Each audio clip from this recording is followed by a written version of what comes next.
Welcome back to the morning show. It's Morning Spring on Western Spring Television, and it's time to make sense of some of the conversations at this time. Across the world, and especially home here in Nigeria, millions of faithful are already in a time, in a season of deep reflection, a season for abstinence, a season for discipline, a season where people consecrate themselves, to fasting. They give themselves to fasting, to prayers, where they seek God's face for, repentance, and all of those issues around us at this time. It is the Lenten season across the world. Millions of people, especially people of the Catholic faith and the Anglican Convention, they're observing the Lenten season at this time. And to make sense of this conversation, to get an insight into what the season portends, into what the season is all about, we have with us this morning in the studio Reverend Father Lawrence Laniyan, as the Catholic the Parish Priest of St. Vincent the Paul Catholic Church right here, Ogolua, Oshobo. Good morning, Father. Good morning, ma'am. It's good to have you in the studio today.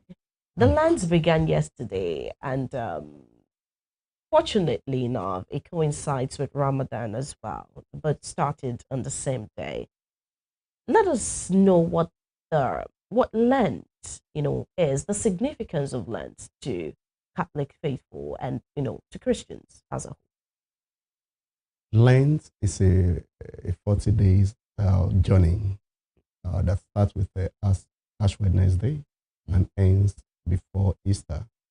The significance of this season is for all of us to get ourselves preparation to become better person.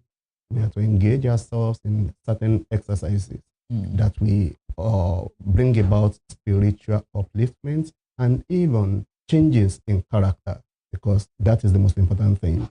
So it signifies also Jesus' 40 days of preparation in the desert when he was there fasting, his own sacrifices for all of us. And that is why this season of Lent, every Christian is called to a life of sacrifice, a life of reconciliation with God, with one another. And basically, all of this must end in a kind of change of life, character, to become better persons and better Christians. All right, Father, you just made mention of the aspect of Christians are called to sacrifice. I would like you to buttress that point by explaining, just for the sake of educating our viewers and to remind those who know, what are some of the key elements during the Lenten season? What are the things expected of Christian faithfuls to engage in during the Lenten season? Okay. During this Lenten season, there are three basic things we have to do more in this season. The first one is to give alms, being charitable to others. During this period, we are called to remember the poor. That means you have to sacrifice certain things, certain enjoyments, being mindful of those who have nothing to eat. I would like to clarify that. Does that mean that it's only during the Lenten season that you do alms, or you do it more intentional during the Lenten season? Or is it just during the Lenten season that Christian faithfuls are expected to give alms? Okay. Yes, we do more during the Lenten season. Okay. And it is expected that after the Lenten season, that becomes part of us. Okay. So that's why I said it's a call to conversion, a call to renewal. That have I not been giving alms the way I should before? During this time, I should learn it. And not only carried it out during this season, it must extend beyond being charitable to others. You consider them, you consider their needs, not all about me, about myself. I've had up what to eat. I'm less concerned about any other person or every other person. No, we are to be mindful of those who don't have as we do. So we are to learn it more, practice it more now. And at the end of the 40-day journey, we must be able to do it to continue that kind of life.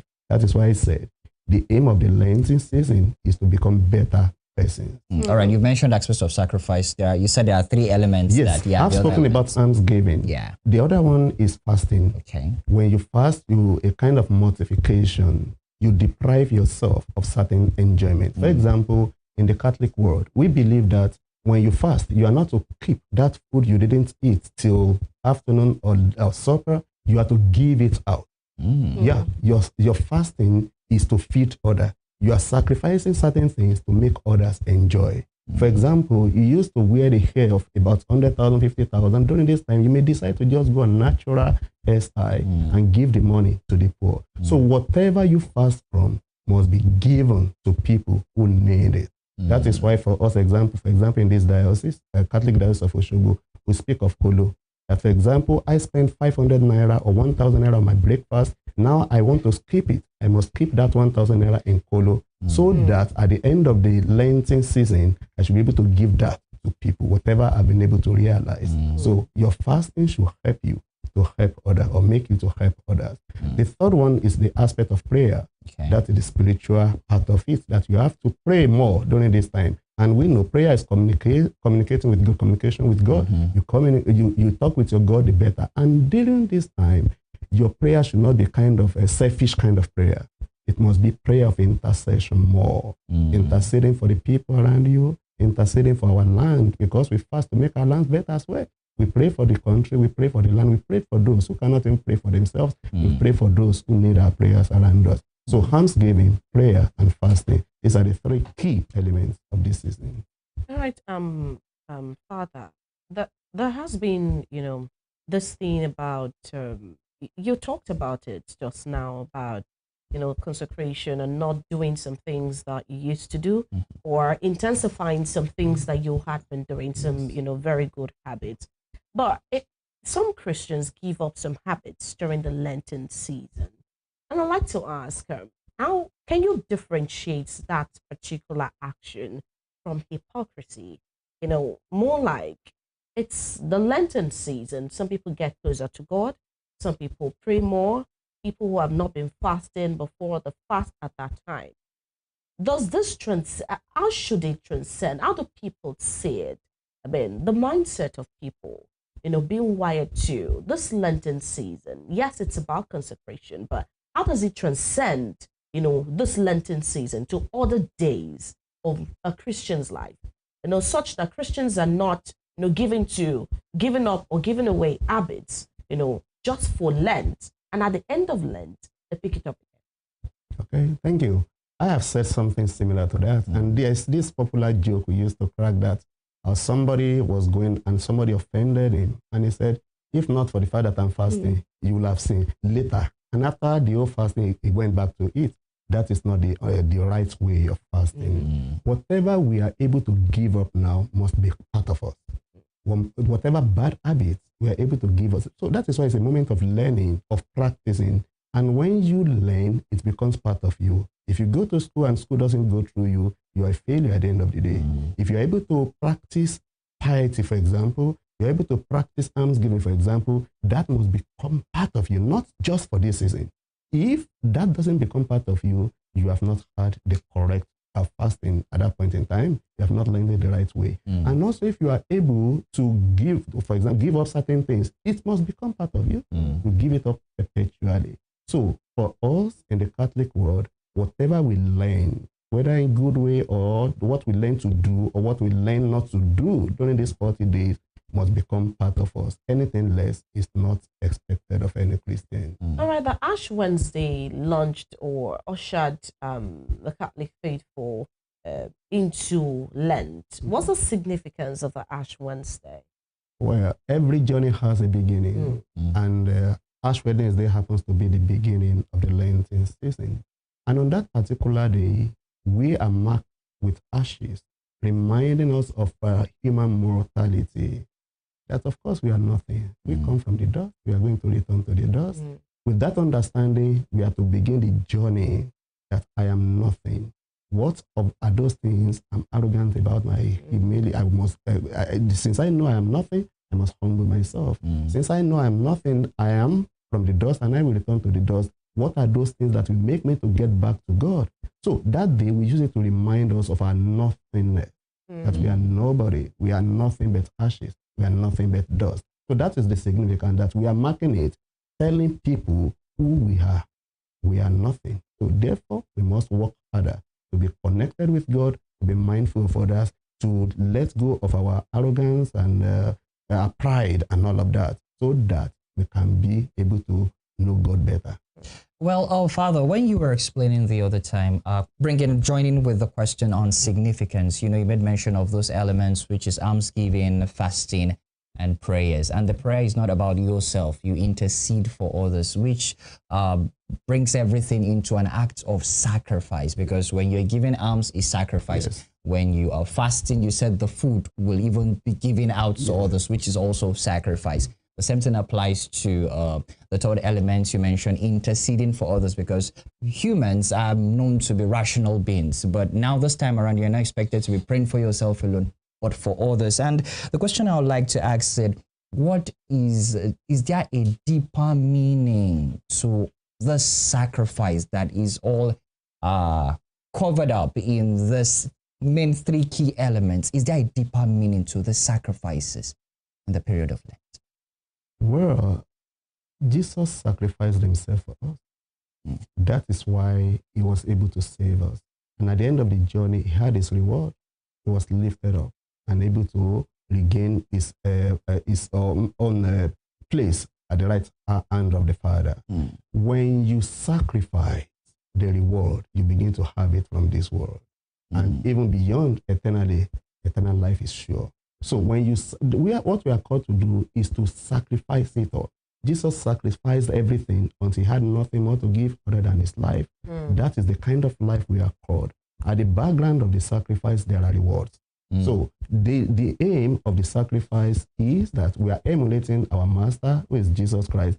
And also at the end of it, we will have the reward. So that is the deeper meaning of the sacrifice. There is no crown without the cross. If you want to wear the crown, you must be ready to carry the cross. So a life of sacrifice without sacrifice is no sacrifice. So every person, human person, every Christian is called to the life of sacrifice. That is why in this season, we are letting people know the more. We say it every time, but this season offers us opportunity to know better, that I must be ready to sacrifice for others. You said in that place that a life with sacrifice without sacrifice is no sacrifice. However, I know you are a Catholic priest, but I would like to ask this question. The mode of fasting, is it different from one denomination to the other, or it's the same way across denominations, especially for the Roman Catholic or the Anglican faith and other denominations who take Lent seriously? Is it the same way it's been observed, or there are kind of differences? Okay. It is normal that when you learn from somebody, you may not be able to take everything the way it does it. Okay. So that may be the reason for some differences if there are in other places. But for us in the Catholic world, yes, our own understanding of Lent is not just to punish yourself. Okay. When you just say, I don't want to eat. You don't want to eat, you don't give it out as a gift to others. You don't pray more. You don't become a better person. That is just punishment. So for us, our understanding of fasting is that if you have the strength, you can fast from food, whether 2 meals per day or the 3 meals, as long as your strength can carry you. Okay, there's no time frame. Yes, for us, it is from, we don't eat in the morning. You don't eat in the morning. You can take it to evening, 6 o'clock. Because can you take it beyond 6? You can. Okay. I said it's not punishment. Okay. We don't want you in the name of fasting to become ill, unwell, okay, to have ulcer, or for those who are under medication. It's not a punishment. It's a personal decision. I was going to ask that if the Lenten fast is supposed to be strictly observed, or if it is a personal choice in the Catholic Church. Okay. Now, even for God, He will give you the rule and He will tell you, you have your freedom to do it. Yeah, you have a freedom. Nobody is going to kill you. Nobody is going to punish you. And there is something they call Holy Day of Obligation. That is why Ash Wednesday is not Holy Day of Obligation. It is important. It is recommended. It is what we teach people. But you can only take a horse to the river. You cannot force it to drink it. So we don't believe in forcing people. We don't believe in cursing people. We don't believe in using any form of a kind of hard way to force people to do. Because conversion and salvation is personal. I can only open your eyes to it. It is less for you to take it. So for us in the Catholic world, we know these are the right things to do. We teach people to do it, and we let you know it is not punishment. You must not force it on yourself. For example, if I don't fast, so I will die. If I no, that is not the idea. The aim of it is to become better persons, as I continue to say. So for us, if you have the strength to fast from 3 meals of the day, you are free. If your strength cannot carry you, it's only 2 you can fast from, you are free. If it is 1, you are free. Faithfulness is what matters. Faithfulness to yourself and faithfulness to God. The little thing you do, if you are faithful in it, it matters to God, other than saying because I don't want Father to, because of Father, because of this, I want to fast. No, you don't fast because of anybody. So little things are little things, but faithfulness in little things matter a lot. All right, So, this question quickly first. Just to be clear, is there a recommended time to break the Lenten fast? okay. And then, but it's now subject to choice if you can go beyond that. Yes. But is there a recommended time? Yes, 6 p.m. Recommended time. You can break it 12, you can break 3, you can break 12, 1, 12, 6. And you can decide to break 8 p.m. You can decide to break 8 p.m. So we don't have the time that we call together, let us come and break. No, it's a personal journey of life. All right, before I ask you how you break, the Lenten fast, I mean, what are those things? I'd like to call you back to the Pope's Lenten message, where he said, abstain from harsh words and rash judgment. I'd like to ask you, in a time, I mean, this is a general message. Now let's streamline it to Nigeria. There's a time where Nigeria is going through a lot economically, and especially with the spate of insecurity, in the country at this time. How do you think that these words we can actually imbibe it into our presence as Nigerians, as citizens, especially in a time like this? Okay. I think what Pope is telling us here is that we should differentiate between issues and persons. You don't condemn persons, you condemn their act. If you are doing something that is not good, there are ways I can approach you. Madam, this are not good. You can change. Rather than abusing your person.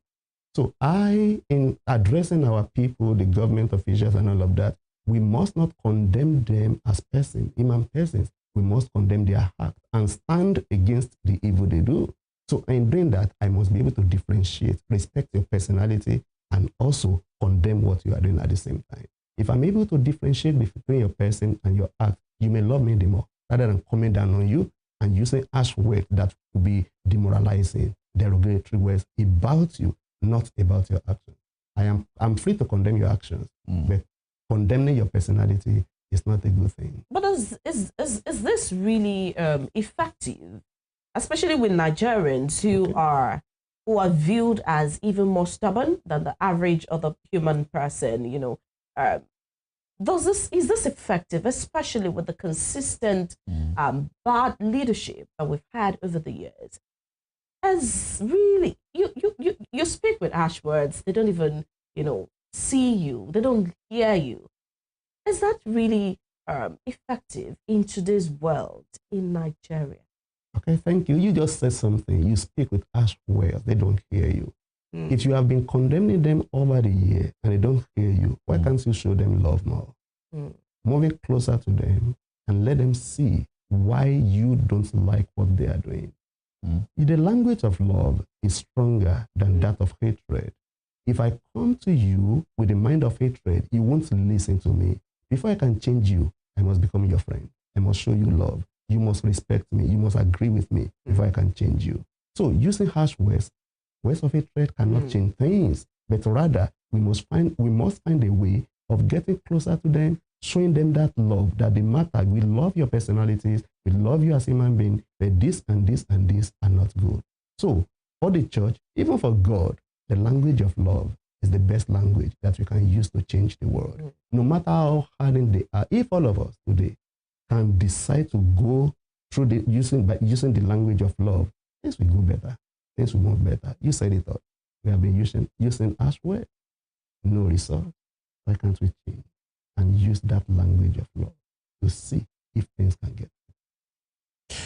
Well, talking about using the word of love, well, there's a popular saying that says, love can turn the world. So we just hope that at this period, however, after the Lenten season, I believe you will agree that it's beyond just showing love within the Lenten season to communicate to the administrators. But beyond that, even after, we should not come back to using harsh words. But if I'm just imagining, okay, I believe before somebody will get to become harsh, there's every tendency you've tried to talk kindly, gently, but they are not listening. Which, how can Christians, now let me put it that way, express their grievances aright to government, institutions, government administrations, be it the federal, the state, or the local level? How can Christians express their grievances without offending God? Okay, thank you very much. I think in this country we have bodies. We have Christian bodies. CAN, for example. If the Christian body can express themselves through CAN, as Catholic Church does through CBC and Catholic Bishop Conference of Nigeria, that these are the things we have in mind, these are the things we are feeling, these are the things we want to tell the government. We go through the body. We go through the CAN. And the leaders who may want to talk as an individual should separate their opinion from that of the body of the Christian. Because there are some people, even Christian leaders, who because of what they want to gain, they just go there to go and tell them lies. But as a body, we will not tell government a lie, any lie, we tell them the truth. So it's better for the Christian bodies to go to address the governments through their body. And everything they are going to say must be seriously vet. They must first vet them to be sure that they are expressing our mind. So the best way is to go through the body.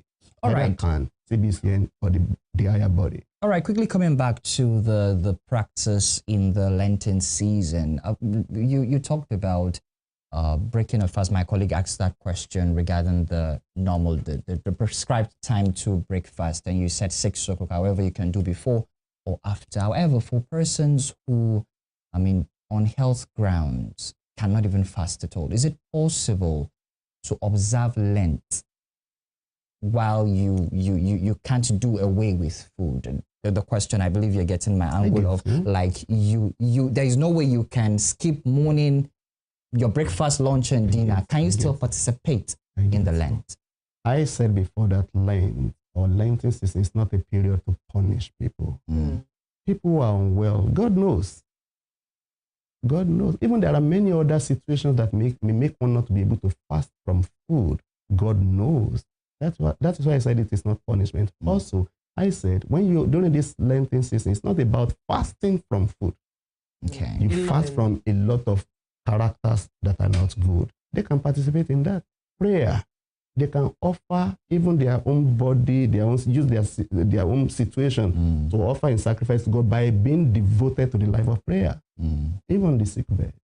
Instead of going through that agony, saying words that are not good and all of that, they should accept that as their own cross to carry and learn to pray more for themselves, for people in a similar situation with them, even for our country, for better health facilities. Because many people are sick. They are unwell because of the facilities that are not good. They can offer that as sacrifice. So not only fasting from food, but from bad characters, from prayers, which is not beyond them at that stage. All right, so how should churches guide their members, to observe for the Lenten season? What are those guidance, that you give to members to help them properly observe the Lenten fast and or the Lenten season? And then, what's the proper way to break the Lenten? Okay. When you are fasting, for it to be real and acceptable, those basic elements must be involved. At least maybe you fast from food, you give it out. These are the best way. You pray more. There is no way you can be fasting and you don't pray. You are only punishing yourself. You must pray well during the period when you are fasting. Also give as we said before, and also work on your negative character. When you do all that, you pray also before you break. you must pray before you break. So there is no specific way that you must eat this kind of food, you must sit in this direction. No specific way. But go through all those basic assignments given to you. On daily basis, you should be able to sit down. I used to cross 5 times. Today, I only did twice.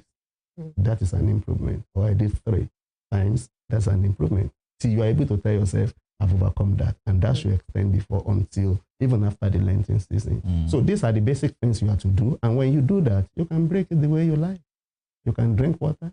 You can eat fruit. You can eat whatever you want to eat. So in guiding the Christians, we always tell them, look at these things. Are you able to achieve any of them? So in your Lenten season, are you able to fast from food if you can? If you are not, what characters have you given up? If you are able to do that, also, are you able to help people? Are you able to pray for people? We always remind them all these things to do. And as I said before, in the Catholic Diocese of Osogbo, to help them more, we said, okay, get what we call kolo. That is Safe. Yes, Safe safe deposit box. deposit. Yes. Each day, put something there. At the end of the Lenten season, you break it, maybe bring it to the center, and the church uses it to help those who are in need of it. So these are the ways we guide people to do the proper thing and the right thing. All right, Father. I would like to ask this regarding the act of fasting. Can fasting be done collectively, like a family coming together and unanimously agreeing, okay, we are doing this fasting together? Or it's something that is solely done by an individual? It is you and God alone, or we can all agree as a family, okay, for those 40 days, we are doing it together, like accountability partners. The husband is accountable to the wife, wife accountable to the husband, the children accountable to their parents, and vice versa. So we are coming together. The saving of the food, we are doing it. We are saving all the money together. The almsgiving, we are doing it together, and everything like a family thing. Is that acceptable in the practice of life? For us in the Catholic world, when you get married, you are no longer two, you are one. And you are permitted to do whatever you want to do together as long as it is good. And as long as you consider each other. I look at my wife, she's steady, she doesn't have any problem. Like myself too, I don't have problem. We can discuss. Let us help each other. Since we are one, we can journey together. And also part of training, you want to train your children as long as they have gotten to the age of reasoning. Because when you are not up to the age of reasoning, it's not really compulsory for you to fast. So if the children are up to that, it's your responsibility also to teach them. And it's part of way of teaching them. So it is recommended as long as all other conditions are being considered and you are free from them, the family can decide to do that together. It's a good thing to do together. And when the family prays together, the family stays together. What would be your recommendation to a person who is starting Lent for the first time? And 40 days, Father, let's be sincere, 40 days is a month plus. Yes. Your opinion now at this point, counsel somebody who just started yesterday, and I and my colleague were talking when we started, that was saying that, the Muslim faithfuls, the Christian faithfuls started yesterday, and a lot of persons who are hyper became so melancholic, and it heats the heat of the fast came in differently, and you just see everybody just moody out there and all that. What would be your counsel to somebody who has to fast for a month plus, and how can that person concentrate and be faithful for 40 days all through? What would be your counsel, opinions? Okay, thank you very much. I have been saying consistently and persistently that it's not a punishment. Somebody starting for the first time, you don't need to create fear by telling the person it's going to be for 40 days. So it's not a must that it must be for the 40 days. But he wants to be very religious and devoted to it. He feels that's part of his faithfulness to God. I mean, okay, something that is not coming from within you cannot help you. It's not possible. It has to be a personal decision. You can only encourage the person the benefit, on the right way to go about it. So if you don't have the capacity to fast from food, you can do this, you can do this, you can do this. And from there, the person will pick up and be going gradually. And as the Bible warns us, on the day of our fasting, we must not look so aggressive for everybody to know that we are fasting. It's a personal thing. So if you say, I'm fasting, I don't know I'm fasting, and it shows in your facial appearance and all of that, if you don't understand it, because at that point in time you see it as something compulsory. I must do. No. So when you are fasting, it's not something you celebrate everywhere. It's your personal thing. So for people who are just starting, they should know that it is not a must.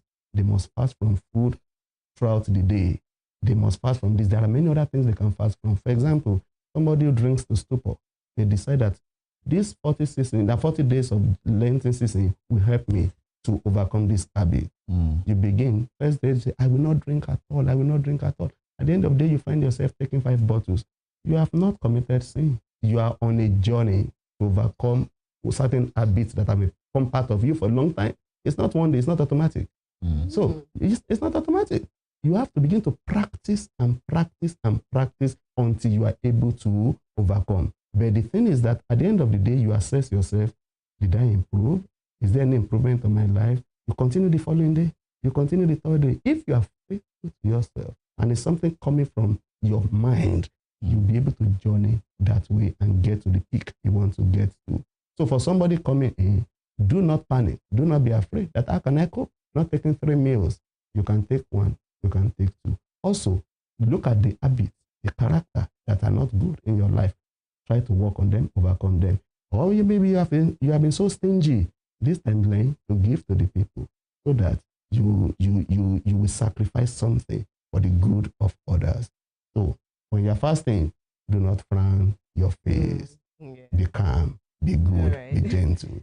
Father, it has been quite an insightful conversation. And you've touched on several things that are quite interesting. I mean, earlier when you began this discussion, you had talked about the fact that the way the Catholics, observe their fast or, some of their things is quite different from other forms of, the Christian practice. And I was going to talk on theirs, for you touched on something quite interesting now, but we'll be taking this quick break. When we return, we'll continue the conversation. Stay with us.